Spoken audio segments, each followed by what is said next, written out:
कोई स्टिमुलाई आया डेंड्राइट के थ्रू, उसके थ्रू क्या हुआ, चार्ज क्रिएशन हुआ, आपकी सेल बॉडी जो नर्व की सेल बॉडी होती है उसके अंदर चार्ज क्रिएशन होगा, सेल बॉडी के अंदर कोई इफेक्ट नहीं होगा। But when that electrical impulse या चार्जेस हैं, आयंस हैं, when they reach to axon hillock region means target zone, जैसे ही वो यहाँ पर आते हैं तो जो हमारी मेम्ब्रेन किस फेज में है, अभी रेस्टिंग फेज में। इससे पहले मैंने आपको पूरा बताया रेस्टिंग फेज का मीनिंग क्या है, पोलराइज्ड स्टेट में है। ओके, यहाँ पर पोटेंशियल डिफरेंस कुछ है, ठीक है। तो वो क्या है, आपकी वैल्यू कितनी है उसकी, -70 मिलीवोल्ट। तो यहाँ पर जो पोलराइज स्टेट है इस फेज में, अब जो नर्व इंपल्स, नर्व की जो मेम्ब्रेन, नर्व फाइबर की मेम्ब्रेन है उस स्टेट में है, इट्स वैल्यू इज -70 मिलीवोल्ट।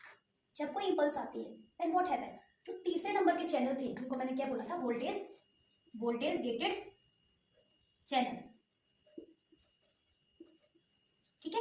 अब ये ओपन होंगे, ये भी सेपरेट है, सोडियम के लिए अलग और पोटेशियम के लिए अलग, क्योंकि ये वोल्टेज, ये जो इलेक्ट्रिक इंपल्स आ रही है ना डेंड्राइट्स के थ्रू, उनकी वजह से ये ओपन होंगे। That's why these are called voltage gated channel, otherwise ये ओपन नहीं होते। सिर्फ लीकेज चैनल और सोडियम पोटेशियम एक्सचेंज पंप है वही वर्कआउट पे रहेगा। और ये जो मैंने आपको सेक्शन दिखा रही हूँ, ये सेक्शन एक्चुअली पूरे एक्सॉन में सेम यही रहता है। ये जो अब इंपल्स ट्रेवल करेगा, ये करेगा कैसे, step by step. It is a localised activity. Localised activity means इतने पोर्शन में तो पहले इस पोर्शन में होगा, फिर अगले पोर्शन में, फिर अगले पोर्शन में, ठीक है।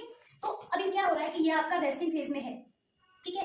एक इंपल्स आया, वेव आया, वो क्या करेगा, जो ये वोल्टेज गेटेड चैनल है इनको ओपन करेगा। नाउ रेस्टिंग फेज में कौन सी मेम्ब्रेन थी, वो किसके लिए, वो जो लीकेज चैनल थे किसके लिए ज्यादा विजिबल थे, वो थे पोटेशियम के लिए। दैट्स व्हाई जो पोटेशियम है वो डिफ्यूजिंग आउट हो रहा था कहाँ, ईसीएफ के अंदर, ठीक है।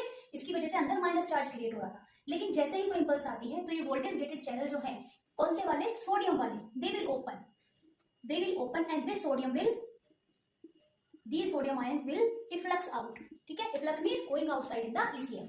तो ये efflux out होने स्टार्ट हो जाएंगे।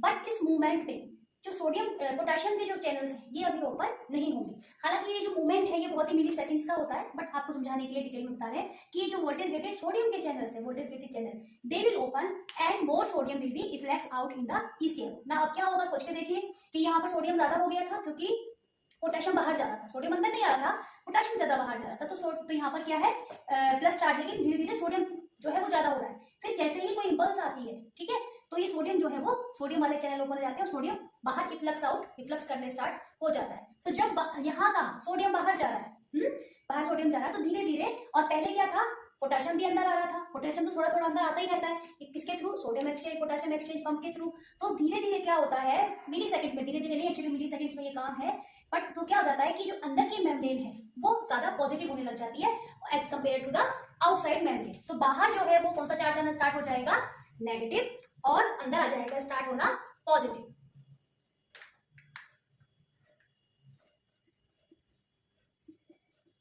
मेम्ब्रेन के अंदर पॉजिटिव चार्ज आ जाएगा और मेम्ब्रेन के बाहर नेगेटिव, ठीक है। तो this stage is called depolarisation. Depolarisation क्यों बोला इसको डीपोलराइजेशन, बिकॉज जो हमारा पोलराइज का मैनर था, जो पोलराइज के टाइम पर हमारा जो इसका पॉजिटिव नेगेटिव का डिस्ट्रीब्यूशन था उसका जस्ट रिवर्स हो गया है। तो ये reverse of de means reverse of polarisation, ठीक है। तो डी मीन्स उसका उल्टा हो गया। अगर आपका बाहर प्लस है तो बाहर अब क्या हो गया, माइनस, बाहर माइनस, अंदर माइनस है तो अंदर क्या हो गया, प्लस। तो this state is called depolarisation. कैसे हुई, एक बार फिर से रिपीट करते हैं। Voltage gated channel they will open only for sodium channel will be open and sodium ions will efflux out। तो स्लोली क्या हो जाएगा, अंदर फिर से पोटेशियम की क्वांटिटी, नंबर जो पोटेशियम आयंस है वो ज्यादा हो जाएंगे। पोटेशियम बाहर नहीं जा पा रहा है क्योंकि पोटेशियम वाले चैनल अभी ऑन नहीं हुए हैं, ओपन नहीं हुए, ठीक है। तो फिर से पोटेशियम ज्यादा हो गया तो अंदर क्या आ गया, प्लस चार्ज, और बाहर क्या आ गया, माइनस चार्ज। तो ये जो हमारा चार्ज का चेंज हुआ है पूरा प्रोसेस, ये एक इंपल्स जो है यहाँ से यहाँ ट्रेवल उसने किया, तो यहाँ से वो यहाँ आ गई, मेम्ब्रेन में पास हो गई आगे, ठीक है। अब ये तो आपने जान लिया कि ये डीपोलराइजेशन हो रहा है, ठीक है। लेकिन इंपल्स जो है, हर सारी इंपल्स जो है वो एक्चुअली इफेक्ट नहीं डालती है, वही इंपल्स इफेक्ट डालेगी which will be equal to threshold value. Yes, impulse की भी एक थ्रेशोल्ड वैल्यू होती है, जैसे भी हमने क्या बताया, पोलराइज स्टेट किस मैनर में रहती है, -70 ml में।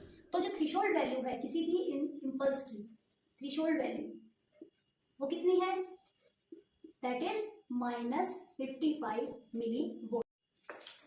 तो थ्रेशोल्ड वैल्यू जो है वो कितनी है, -55 मिलीवोल्ट। मतलब कोई भी स्टिमुलस जो आया है अगर उसकी वैल्यू इतनी होगी, -70 से आप कितने लेके आना है, -55 तक वैल्यू होगी, only then it will act as impulse और it will create excitability in the nerve fibre. अगर इससे कम या इससे ज्यादा है तो वो कोई भी इफेक्ट क्रिएट नहीं करेगी। जो इससे कम 55 से कम वाली होती है, these are called subliminal stimuli, which are also called weak stimuli. Okay, subliminal means जिनकी वैल्यू थ्रेशोल्ड वैल्यू से कम होती है, लेस देन -55 मिलीवोल्ट, और इसके बाद अगर ज्यादा हो तो क्या बोलते हैं, supraliminal, that is called supraliminal stimuli. Meaning क्या है इसका, मोर देन थ्रेशोल्ड वैल्यू। तो इसका एक रूल है कि अगर थ्रेशोल्ड वैल्यू होगी तभी कोई इंपल्स आगे कंटिन्यू करेगी, वो इंपल्स की तरह आगे ट्रेवल करेगी, अदरवाइज नहीं करेगी। तो अगर सबलिमिनल है तो भी वर्क नहीं करेगा, no effect will take place, and अगर सुप्रा है देन तब भी नहीं करेगा वर्क।